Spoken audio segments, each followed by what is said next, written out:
සාදරයෙන් පිළිගන්නවා Sentab Trading YouTube channel එකට ඔයාලා හැමදෙනාම. අපි අද කතා කරන්න බලාපොරොත්තු වෙන්නේ ගොඩක් දෙනෙක් අපෙන් විමසන ගොඩක් දෙනකට පොදු වෙච්ච ප්‍රශ්නයක් ගැන. මොකක්ද මේ ප්‍රශ්නේ? වෙල්ඩින් රොඩ් එක පාවිච්චි කරනකොට මොන ඇම්පියර් එකේද පාවිච්චි කරන්න ඕන කියලා අපි කොහොමද දැනගන්නේ? ඒ ඇම්පියර් ප්‍රමාණයෙන් කොහොමද වෙල්ඩින් රොඩ් එක පාවිච්චි කරන්නේ? අන්න ඒ වගේ දේවල් ටිකක් ගැන තමයි අද අපි ඔයාලට මේ වීඩියෝ එකෙන් කතා කරන්න යන්නේ. ඒ වගේම ඔයගොල්ලෝ ගොඩක් වැඩවලදී පාවිච්චි කරනවා 12 කූර සහ 10 කූර. අපි බලමු මේ 12 කූර සහ 10 කූර කියන්නේ මොකක්ද කියලා. මේ තියෙන 12 කූරක්, මේ තියෙන 10 කූරක්. මේ 12යි 10යි කියලා හඳුන්වන්නේ රොඩ් එකේ තියෙන ඩයමීටර් එක නැත්නම් විස්කම්බය අනුව. හැමෝම පොදු වශයෙන් භාවිතා කරන්නේ මේ E6013 වෙල්ඩින් කූරු නිසා අද මම වෙල්ඩින් එකට භාවිතා කරන්නේ මේ E6013 වෙල්ඩින් කූරු. එහෙනම් අපි බලමු මේ E6013 කියන්නේ මොකක්ද කියලා. E කියලා කියන්නේ ඉලෙක්ට්‍රෝඩ් කියන එක, 60 කියලා කියන්නේ දරන්න පුළුවන් බර ප්‍රමාණය, 1 කියලා කියන්නේ ඕනම ආකාරයකට පාස්සන්න පුළුවන් කියන එක, 3 කියලා කියන්නේ මේ පස් එකේ තියෙන ගුණාත්මක බව. මේ E6013 ගැන විස්තරාත්මකව අපි කලින් කතා කරලා තියෙනවා. ඔයාලා අපේ channel එකට ගියොත් මේකේ වීඩියෝ එක බලා ගන්න පුළුවන්. මම කලින් කිව්වා වගේ මේ ඉලෙක්ට්‍රෝඩ් වල එක එක ගේජ් ප්‍රමාණයන් තියෙනවා. Gauge 14, gauge 12, gauge 10, gauge 8, gauge 6 ආදී වශයෙන්. මම ඔයගලන්ට කලින් පෙන්නුවා ගේජ් 12 රොඩ් එකත්. මේ තියෙන්නේ ගේජ් 12 රොඩ් එක. මේක මිලිමීටර් 2.5ක් වෙනවා.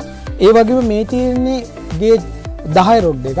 මේක මිලිමීටර් 3.2ක් වෙනවා. හැබැයි ඔබ මතක තියාගන්න ඕන ෆ්ලක්ස් එක නැති කොටසේ තමයි අපි මේ ඩයමීටර් එක මනින්නේ. මේ කූරු දෙකම එකයි. මේක වෙනස් වෙන්නේ මම අර කිව්වා වගේම ඩයමීටර් එකකින් විතරයි.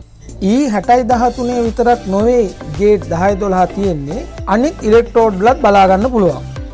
මම දැන් ඕගොල්ලන්ට වෙල්ඩින් කරලා පෙන්වන්න යන්නේ ගේට් 12 කූරටයි ගේට් 10 කූරටයි හොඳට වෙල්ඩින් එකක් කරගන්න ඇම්පියර් කීයක් ඕනේද කියලා. ඕනම ඉලෙක්ට්‍රෝඩ් එකක් ගත්තොත් ඒ ඉලෙක්ට්‍රෝඩ් එකට අදාළ බොක්ස් එකේ එක පැත්තක පොඩි chart එකක් තියෙනවා. අපිට ඒක බලා ගන්න පුළුවන්. මම මුලින්ම ගන්නේ ගේජ් 12 රොඩ් එක. මේ උඩ තියලා තියෙන්නේ 12 රොඩ් දාලා එන බොක්ස් එක. මේ තියෙන්නේ ඒ chart එක.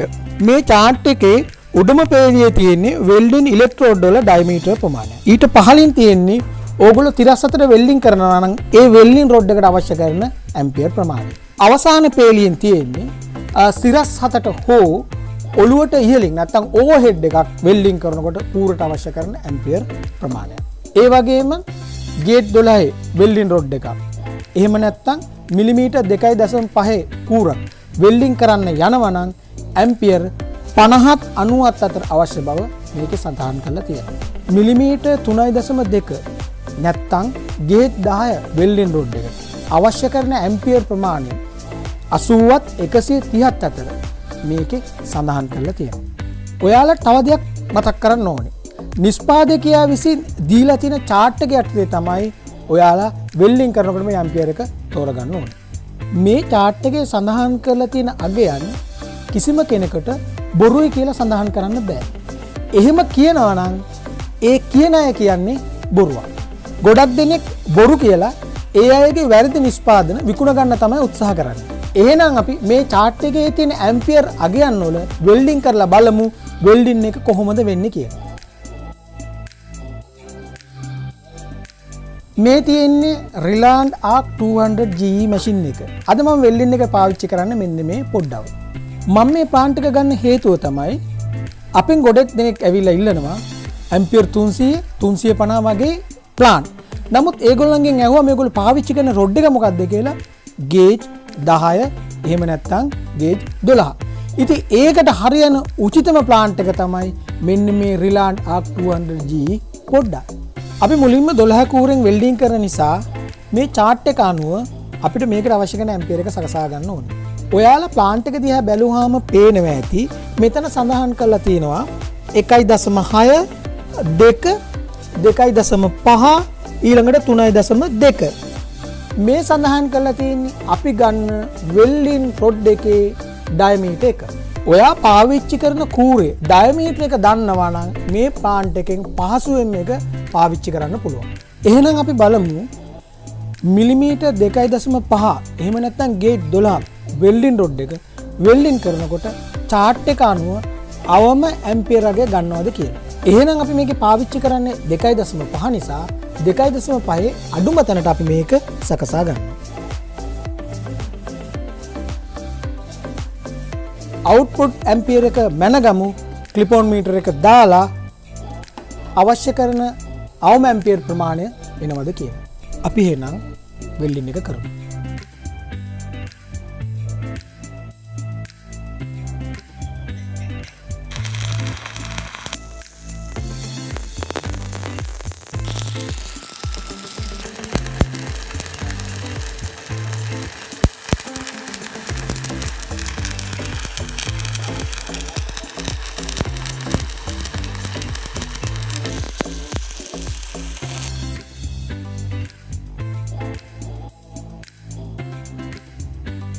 ඔයාලට පේනවා ඇති දීලා තියෙන chart එක අනුව ඇම්පියර් 50 රේන්ජ් එකේ හොඳට වෙල්ඩින් කරන්න පුළුවන් බව.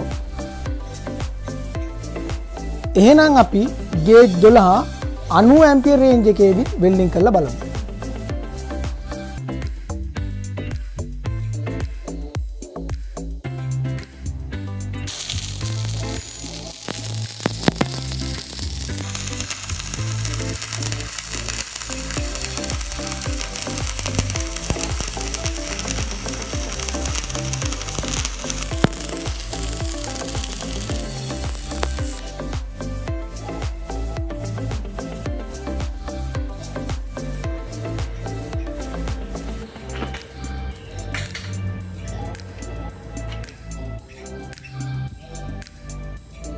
අනු ඇම්පියර් රේන්ජ් එකෙත් හොඳට වෙල්ඩින් වෙනවා කියලා ඕගලන්ට දැන් පේනවා ඇති. එහෙනම් අපි මිලිමීටර් 3.2 නැත්නම් ගේජ් 10 අපි මේකේ වෙල්ඩින් කරලා බලමු. ඊට කලින් ප්ලාන්ට් එකේ 3.2 අඩුම තැනට දාලා අපි වෙල්ඩින් කරලා බලමු අවම ඇම්පියර් රේන්ජ් එකේ වෙල්ඩින් එක කරගන්න පුළුවන්ද කියලා.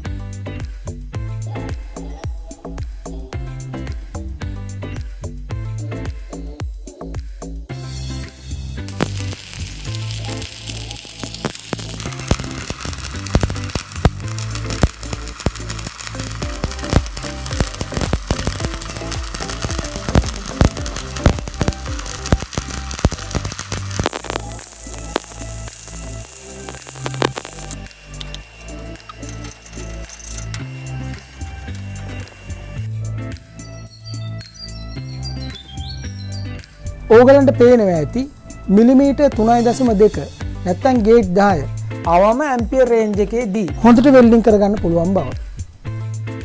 ඕගොල්ලෝ ඒ වගේම තව දෙයක් මතක තියාගන්න ඕන. chart එකේ ඇම්පියර් රේන්ජ් එකක් දීලා තියෙන්නේ. ඕගොල්ලෝ භාවිතා කරන ප්ලේට් thickness එක වැඩි නම් වැඩි ඇම්පියර් එකක් ගන්නත්, ඕගොල්ලෝ භාවිතා කරන ප්ලේට් thickness එක අඩු නම් අඩු ඇම්පියර් රේන්ජ් එකක් ගන්න. මේ දීලා තියෙන රේන්ජ් පරාසය ඇතුලේ තමයි ඕගොල්ලෝ අනිවාර්යෙන් මේ වෙල්ඩිම කරගන්න ඕනේ. අපි ප්ලාන්ට් එකේ 3.2 අඩුම පරාසයේ වෙල්ඩින් කරා. එහෙනම් අපි දැන් පරාසය වැඩි කරලා වෙල්ඩින් කරලා බලමු කොහොමද අවුට්පුට් ඇම්පියර් එක එන්නේ කියලා.